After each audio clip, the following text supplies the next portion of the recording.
Hello everyone, good afternoon সবাইকে। এই মেঘলা দিনে যদি মাংস কষা হয় কেমন লাগে বলো তো বন্ধুরা। তা আমি বসে পড়েছি রান্না করতে।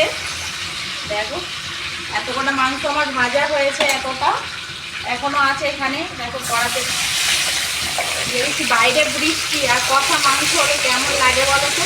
আমার তো বেশ ভালোই লাগে রান্না করতে, তা আমিও বসে পড়েছি রান্না করতে। আর বাইরে বৃষ্টি, চলো তোমাদের দেখায় বাইরের উঠোনে কতটা জল জমে গেছে। বন্ধুরা দেখো উঠোনে কত বৃষ্টি জমে গেছে, বৃষ্টির জল হয়ে। এখন বৃষ্টি একটু বন্ধ আছে, তাই আমি এই উঠোনটা একটু নেমে দেখলাম কতটা জলটা জমেছে। আসে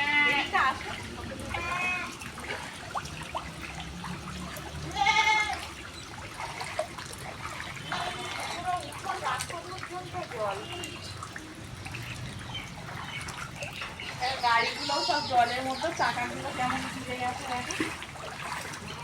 ভিডিওটা কেমন লাগলো ভাই?